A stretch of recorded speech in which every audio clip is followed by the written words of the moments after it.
have you had these Oh, we've had things? it years, Alison. It doesn't come out all that often. They look absolutely brilliant. Hello. Well, here we are with another Heartbeat, and today it's all about food.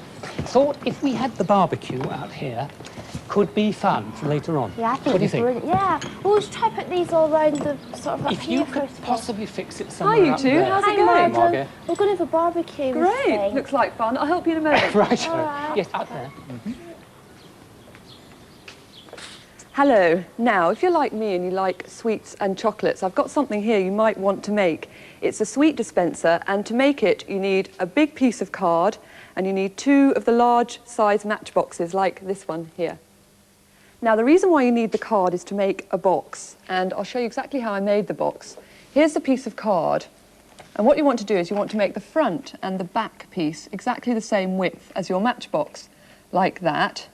And then you've got 2 side panels here, and if I just fold that round, you'll see that that folds into a box shape. And you've probably noticed this window here. Well, that's so that you can see the sweets through the window when they're put inside of the box. And I've stuck the cellophane on with some double-sided tape like that. That keeps it nice and secure. And the pieces at the bottom here that I've cut out, well, that's so that you can fit the box inside the hole like that. And this matchbox will be the drawer where the sweets will fall into. And I'll show you how I made that in just a second. I'll just seal this up. You want some double-sided tape like that. Make sure it's very well stuck. Give it a good press because it's going to be holding rather a lot of sweets, so you don't want it to fall apart. And there we are. That is looking like a sweet dispenser now, I think. And the drawer, well, to make this drawer, you open it up like that. The outside of the box, you cut a hole like this, and the sweets will fall into that, through there, but into this drawer, which just slips in there. This is the matchbox, as you can see, and I've just covered the back half of it so that the sweets won't drop all the way through when the drawer's actually out. And if I just close that, you'll see that I've put a little paper fastener in the front, and that's so you can pull the drawer out, and that should just slip through there, like that. And if you look at the back here, look, this is coming through. Oh, here it comes. I've got some double-sided tape on there, and if you just push this through, like that, get it into the right position, that's it, and then just stick it like that underneath, because you want the box to be very firmly in position. And then you can see, like this, if I pull it, oh, there we go, the drawer opens and closes.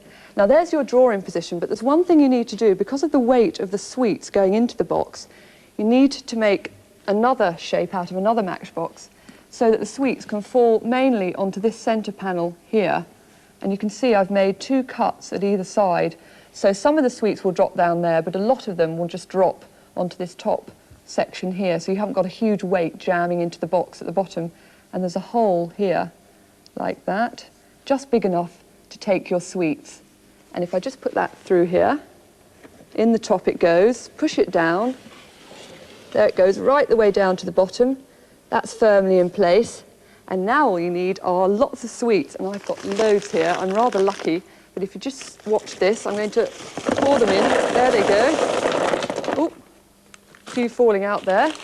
Don't worry about those, we can put those in a minute. In they go. A few more. How many can we get? Oh yes, we can do with a few more here. Any more? I think that's about enough. And a finishing touch, I've got the lid to go on here, like that. That fits perfectly at the top. And now all you need to do is give the box a bit of a shake, like that.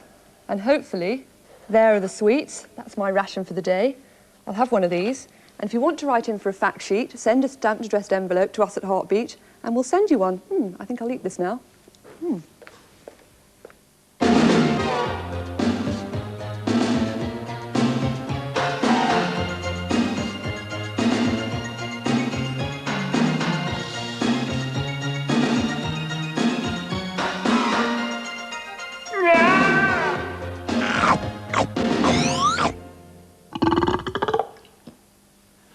Bon appetit.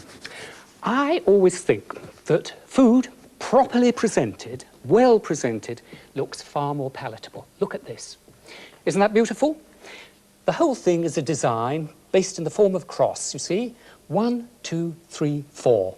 And a cherry tomato in the middle, which I'm going to put onto that plate in the middle, because I'm going to do something not quite so complicated, but rather fun. Now, a little more of these carrot scrapings, because they are going to make perfect hair for this plate. Because with that nose in the middle, which looks exactly like Red Nose Day, doesn't it? We're going to make a little face. Hello, Ginger, there. And we now need a mouth. This is rather attractive. It's a piece of green pepper, and it could be a happy smiling mouth like that, or it could be one of those rather drooping moustaches, which I think is even more fun.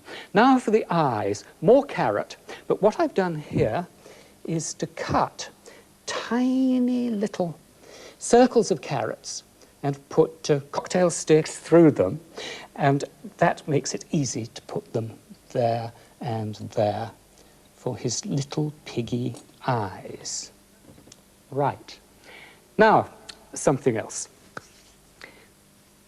This is a piece of cucumber, as you can see, cut like that. And what I've done here is to just cut pieces like that. Now, if you're not in the cutting league yet, please don't try and do that. Get somebody else to do it for you, or forget it, just leave it as it is.